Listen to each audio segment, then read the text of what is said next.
basically, if somebody comes in they're at 10, we'll set up a merchant account for them, and we do what are called payment optimization calls. And so we'll check in with them a month out, 90 days out, 6 months out, see where they're at, and put them on a trajectory. So once they hit the 50 grand a month, we say, okay, let's look at, do we want to set up another merchant account? Are you in an industry which warrants that? And how do we make sure that we have a course for the future there? Welcome to Show Me the Nuggets, where each week Joe chats with world-class entrepreneurs to find out the key principles, strategies, and processes that lie behind their outstanding achievements. Now, your host, the no bullshit serial entrepreneur, Joe Troyer. So, these days, you guys are helping 7-figure, 8-figure businesses with their merchant accounts. When people can't work with you, they're not that big yet, maybe they're doing a couple $100,000 a year, is there somewhere that you refer them, or at what point you say you really need to get off the Stripes, the PayPals, right, and you need to change the way that you're operating? Yeah, it's a really good question. So we basically have our general philosophy is that once you are past maybe 30 grand a month, you should look at having a real merchant account, and also look at, is there a use case for me having more than one merchant account, which would function for distribution, right? Not having a single point of failure. Also from a fee perspective, you can get a better deal at about 20, 30 grand a month. You can get a much better rate than paying what you're paying with Stripe or PayPal. So that's about the mark. We're happy to help those people. It's just not where we target, right? So our target market is higher because it's an easier value proposition to express. But when people are, at 20 grand a month or 30 grand a month, it's easy for us. We set them up. The risk proposition is pretty low. You're still kind of flying under the radar. It's easy stuff. If you're under 10 grand a month, just use Stripe or PayPal. And, you're probably not going to have an issue. You might, but you're probably going to be fine. And it's the easiest thing to spin up. Once you solidify your business and you know that you have the ability to start to scale, start to ramp, that's when you have to look at that stuff. Yeah, I've generally told people kind of 10K a month. Once you get there, you need to be working on backups and underwriting and a more serious merchant situation. So sounds like you agree for the most part. Yeah, basically, if somebody comes in they're at 10, we'll set up a merchant account for them, and we do what are called payment optimization calls. And so we'll check in with them a month out, 90 days out, 6 months out, see where they're at, and put them on a trajectory. So once they hit the 50 grand a month, we say, okay, let's look at, do we want to set up another merchant account? Are you in an industry which warrants that? And how do we make sure that we have a course for the future there? But yeah, those numbers are ballpark. Perfect. So one thing that we didn't want to talk about, and I want to make sure that we do, I think we'd be remiss if we didn't, is kind of, I guess it's called holdbacks. As merchants are charging, they're holding back some funds to mitigate their risk. Can you talk a little bit about how that works? I think we kind of have to when we talk about merchant accounts. Yeah. So we call those reserves. And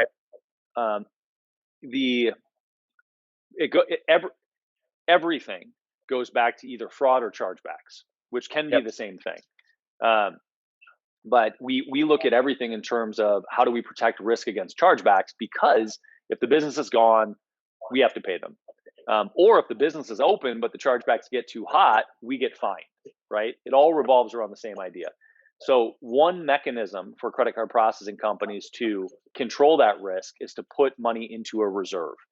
And the most common terms for a reserve are a 10% 6-month rolling reserve. And what that means is if you sell $100,000 a month, we're going to keep 10%, and more accurately, our banking partner is going to keep 10% and give you 90. So let's say January, you do 100 grand. We deposit 90 grand to you, 10% stays with the bank. February, 100 grand, 90 goes to you, 10% to the bank. March, April, May, June, same thing. July, this is where a 6-month rolling reserve comes in. July, we give back the 10 grand from January, but we keep 10 grand in July. Yep. In that example, it's 100 grand every month, but that rolling is important because if 1 month you did 400 grand, well, then it's going to be 40 grand, not 10, right? And so we want it to, credit card processing companies want it to mirror your actual behavior. The thing to know about that, and the terms could be different, right? It could be a 5% reserve, it could be a 15% reserve. But the thing to know about that is that that money just sits there. It's usually not interest bearing. So it's just sitting there with the processor. And the intention of it is not to pay the chargebacks that come in from you. It's to protect against your business going under and paying chargebacks if your business is no longer there. So if you're ever in a situation where a provider has held a bunch of money from you, and they're holding on to a reserve, the best thing you can do is control whatever caused them to do that, right? If you had chargebacks or whatever, you might just be with a shitty provider. Yep. But their risk is gone after the account has been closed for 6 months. So the surefire way to get the money back, 99% of the time, is to eliminate that merchant account, and 6 months later, they don't have any risk and they'll release it. Now, that also obviously can be tremendously disruptive to your business. Like my suggestion really is not to do that. It's really to keep processing, correct the problem that you have, and then in 3 months, reach out to them and say, hey, can we reassess this? Can you release some of it now? Because you see that our chargebacks have gotten under control. That's the best approach. Are those typically is like that tracking and accountability shown in like a statement? Ooh, with good providers, how it would is. somebody know? How would somebody know how much that money was and how it was being dispersed? Yeah. Most providers don't show you, and they just keep it on their books, and they make it very difficult. So you request a reserve balance, and hopefully they'll send you something. It's very rarely in a functional format. It's usually like a number in an email. Every once in a while, they'll like actually have a spreadsheet or something they can send you. And then there are the few that will track it in a portal for you. So like the same place you'd log into to pull a monthly statement or look at your numbers, they'll have the chargeback numbers there. But one of the reasons that, the reserve numbers there. And it becomes a tech consideration on the back end for a credit card processor. Are they set up to show you that stuff or not? And most are not. Gotcha. Yeah, I had a friend that sold his business. He sold all the IP, sold all the customers, but they didn't keep the merchant account. Obviously, they shut it down, and he never got the reserve back. And his attorney hit him up and was like, "Hey, did you get the reserve payment from the merchant account?" He's like, "I don't even know what you're talking about." And he educated him, and he's like, "Oh, okay." So he started going after and following up and actually pursuing it, and ended up getting like $140,000 or $150,000 check that he didn't know he was getting. That was all just literally found money because he had already exited the company. The sale was done. He was out, and it was just all pure cash profit, no cost of goods. So that's why I asked. I don't think most people think about that, track that. It's kind of out of sight, out of mind in my experience. Yeah, well, I can tell you that the example you just used is the most fun one. And it really pertains mostly to acquisition. So like if you're looking to buy a business, that is something you want to check on. Anytime you're buying a business that has commerce coming through credit cards, coming through a merchant account, find out if there's a reserve, and look into the details around it. I mean, that's huge. If you acquired that account and there's a reserve sitting in that account, I mean, that's a whole nother way to value the business or devalue the business. Is the merchant the standing, and then whatever's in the reserves. Yeah, and the other, if you're when you get into acquisitions and assessing businesses, the other is the chargeback rate and the refund rate, and knowing, hey, is this a normal thing or not? So we have a client who is rolling up other supplement brands, and they keep buying supplement brands. They're actually massive in retail. It's one of the 9-figure plus companies that are on our books, but now they're pushing really hard into e-com. So they keep buying these companies. They send us their statements to assess before they do the acquisition, because we can look at it and calculate it really easily and say, are you in the no, medium, or risk category? I like those levels. Very self-explanatory. Yeah.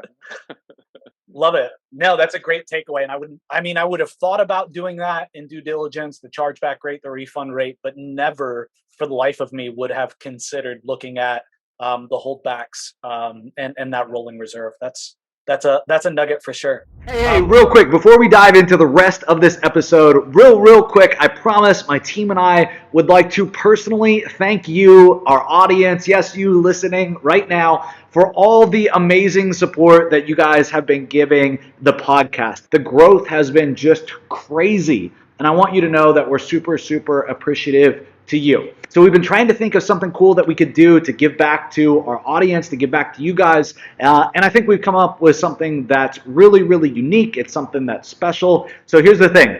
The team here at Digital Triggers, my own little team here, has decided that we're going to give away a gift pack that includes our top of the line resources to sell SEO, right? We know that so many of you guys out there are agencies. This is going to literally give you contracts, proposals, pitches, scripts that you guys can use, outreach templates. It's a pack of assets and collateral for anybody wanting to sell SEO services or marketing services to any type of business, not just local businesses. This has been used to land e-com deals, all kinds of deals out there. So if you didn't hear that, let me make it a little more clear. Okay, our Digital Triggers family is giving you some of the best of the content and the resources that we've ever put together, absolutely free, just for listening to the podcast. Okay, all that you have to do is go to digitaltriggers.io/gift pack.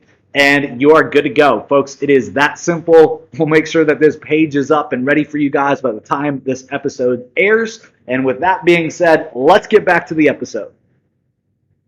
All right, that was all right. I think that went okay. Sure. So I want to transition this for a second, Brad, and talk about a different part of your life: the adventure, the exploits, the mental toughness, the craziness side of Brad. I think you do some really outside the box things. And I'd love to hear your perspective and why and some of those crazy things, if you would. It seems like whenever I look at you on social media, you're off doing something nuts. Yeah. Yeah. Well, I can certainly talk about that. I'll set the stage by saying that,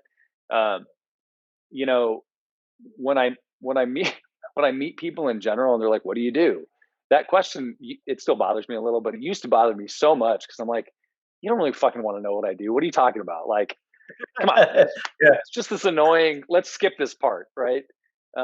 But the parallel, and so I used to answer with like, I do all sorts of stuff. Like, I do a lot of bike riding and a lot of rock climbing, and clearly that's not what they're asking, but there's this tremendous parallel between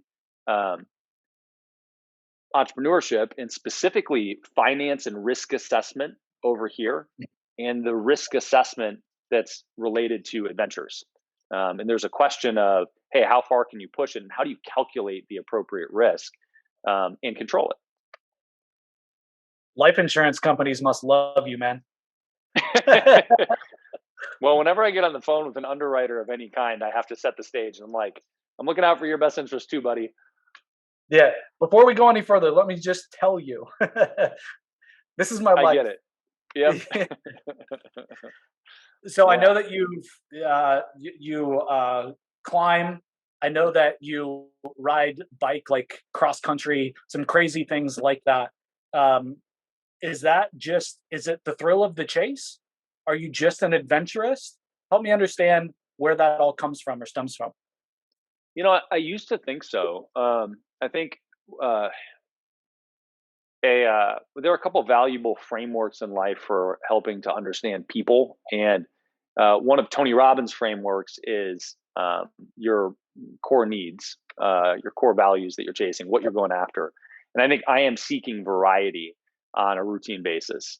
I think that is true. And so these things give me variety. I don't have a whole bunch of stability, right? I mean, I am and I think part of why I like endurance, why I like exercise and endurance, is because there is a sense of stability associated to it. And I think that's contradictory for a lot of people are in their thinking.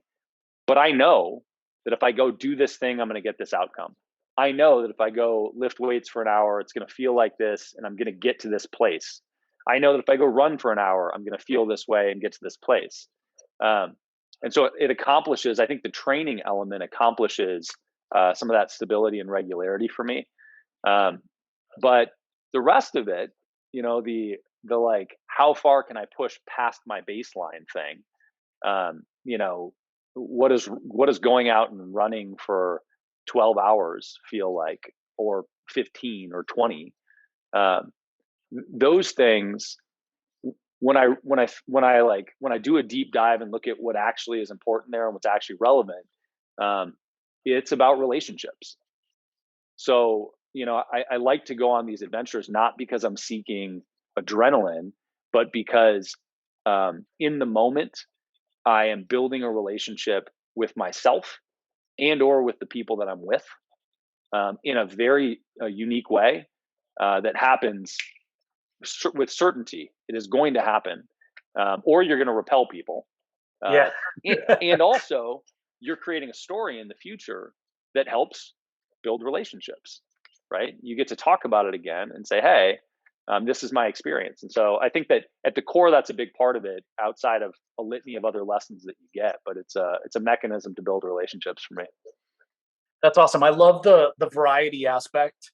I can say that I definitely need the variety as well. That's something that I go after. Definitely fitness for me is a lot about stability though too, and that routine, that ritual. I think definitely relationship with myself. I know that when I work out every morning, that's going to be the hardest part of my day, and everything else is going to be easy after that. And I have no problem waking up and just going and kicking my ass, because I know everything else is going to be simple. And I don't know, for me, I know I have what it takes every single day. And so then I don't question it throughout the rest of the day, if that makes sense. It's not like, can I hit this goal? It's like, of course I'm going to hit this goal because I smash my fitness goal every morning. Something, it does something for me. It's just my mindset. Yeah. Well, and I think that I think what people don't get is it doesn't matter what level you're doing it at all. For me, what matters is how far past your baseline you're going and how often you do it, right? The consistency that you create through doing it. The more reference points that you have ultimately that tell you you're capable of doing something. So I think that that's particularly valuable in doing that. And then the other is, if you're brand new at something, you don't have any reference points. So sure. If you've never run before, a mile is a long way to run. Once you hey, I'm running a mile all the time, you can run a mile, but 2 miles becomes scary. It's double what you've ever done. And it truly doesn't matter, what level you're at. It's the the percentage over your baseline. It's completely the related distance. So you going from 1 to 2 miles might be the same as me going from 30 to 60. Right. And I think that's I think it's really important to know, because most people that look at the crazy person doing ridiculous things don't relate. And I think they should. I think you should get the same lessons and recognize that it's not far away, and it's all those little baby steps that add up, and you get the lessons through that just the same. Yeah, I love that. That's so important. It's all that consistency, and how are you against your baseline, right? Yeah. And so it's going to get crazier and crazier and crazier over time. I went from a couch to 5K app to running a 10K every day, right?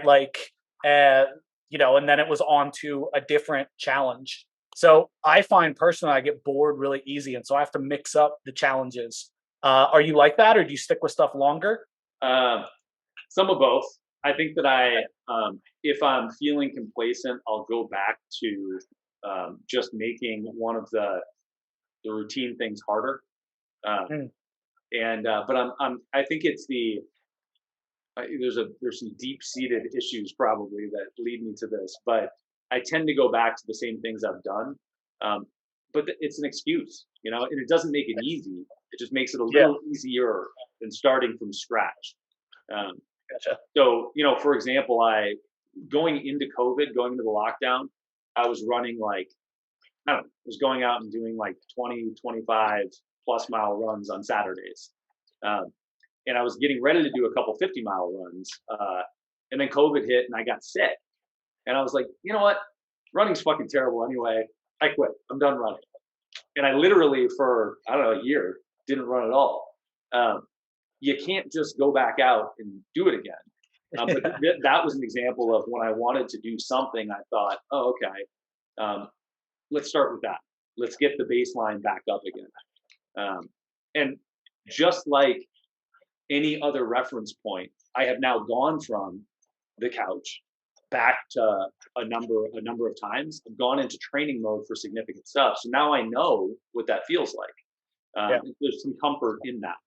But don't get confused. I'm all for the crazy shit that's new and different. So rapid fire, man. Rapid fire. What's some of the craziest shit, adventure, thrill-seeking stuff, crazy runs? Give me the top 4 or 5 things. Top 4 or 5. I rode a bicycle from Los Angeles to Boston. Wow. That was long. It was a long bike ride. I went out to climb the 3 tallest mountains in the Swiss Alps. I'd never climbed before. That's mountaineering. We got weathered out of the last one, which was the Eiger, which I'm grateful for because it's a scary mountain. And a couple years ago, I ran twice the height of Mount Everest in 48 hours, 36 hours really. And that was a lot. And that's an interesting one. You can go to everestingx2.com and there's a fun little video there. But a friend of mine rented a mountain and challenged people to climb it 17 times in a row, which is the height equivalent of Mount Everest. And in a drunken haze, 7 weeks before the event, he was telling me how long he was giving people to do it. And he was like, yeah, we're giving people 36 hours. And I was like, you're giving them 36 hours? And he said, yeah, do you think that's not long enough? And I said, motherfucker, I could do that shit twice in 36 hours. And he said, oh yeah? And I was like, well, I've had a few Manhattans. Maybe I'll tell you tomorrow. And he said, yeah, or you can get your foot out of your mouth and step the fuck up. And I was like, all right, touche. So I trained for that and executed that, but it was a hell of a journey. But I think that those rank on the top of the list in terms of endurance craziness. Heck yeah, man. That's awesome. So when it comes to your daily habits, your routine, the stability, what do you think are some of the best practices or things that you would tell people to check out or to try or to do? What's been effective for you? Man, I would hesitate to ever tell anybody what the best practice is. But I can tell you the things that have worked well for me are consistency. So being in a routine, period. Because any kind of routine, any kind of habit, any routine builds habit. Any habit that you have frees up space for you to mentally be working on other problems. And so if you can just put things into cruise control, put them into a program, just like a company, you don't want to think about solving problems all day that are the same problems. You want to put a system in place to do it. Your morning routine, your evening routine, what you do in your life should operate the same way. So for me, I wake up, I read most mornings, I write pretty much every morning. And what I write about varies, but at a minimum, I'm writing down some documentation from the previous days. And so to me, I write down things that stuck out, that were valuable to me. It might be a really painful moment, might be a ecstatic moment, but I document all those things. And I hit the gym. And those are like my given things that I'm doing every morning. And I do them in the morning because I then ensure that they're taken care of out of the way, right? Yep. I know that it's going to happen. That's awesome. The morning habits, that ritual, reflection time, writing, reading, and the gym. Yeah, huge deal. And anybody that's digging into that, it's worth looking at Hal Elrod's book, The Miracle Morning. Who's a good friend, and tremendous following behind that. But I don't follow that, but I think that the premise is the same, which is the routine is so powerful because it makes sure that you get that stuff in your life. I think the routine and the discipline to do it every day, right? Building that habit and getting in it. For me, I started with one thing that really helped was 75 hard, right? So doing a list of things, it's not even about that it's a physical challenge, just discipline to do all the stuff on the list every single day. And that was amazing. That helped me build some really great habits. And I still follow like all the things today, probably 2 years later. So that was really helpful. Cool, man. Yeah. Well, I want to close that loop, which is that for anybody that's like that, the moment of, hey, I don't have time to do that today, just do something, right? If you don't have time to do the full thing, do something, because as soon as you break the pattern, it makes getting it started hard again. Just keep the habit going. You got to just do something to keep it moving. Yeah, that's a great tip. If you're going to work out for an hour every day and you did it for 30 days and you can't make an hour, do it for half an hour, do it for 15 minutes, do something. Don't break that chain, because it's really hard the next day when you wake up to make the commitment to do it that day. Right. Well, yesterday. Yeah, I completely agree. So, man, I want to wrap it up. This has been awesome. I really appreciate you coming on, adding so much value about merchant processing and also your adventures and the crazy things that are a part of your life. In wrapping this up, I want to ask one last question, which relates to books. I'm an avid reader. I feel like at the end of every podcast, everybody asks, what's the one book or what's the 3 books? But like looking at your life right now, Brad, what do you think has made the biggest impact in terms of a book and the way that you operate, the way you perceive things when you look at your business? What book do you see in those sections of your life? Well, I think the words you just used are super important, which is in different sections of my life, right? And I went from kind of the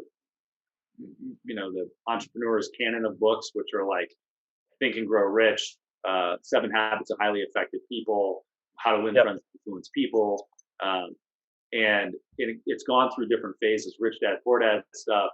But I think today, at least in the last couple of years, the most impactful book has been Principles by Ray Dalio.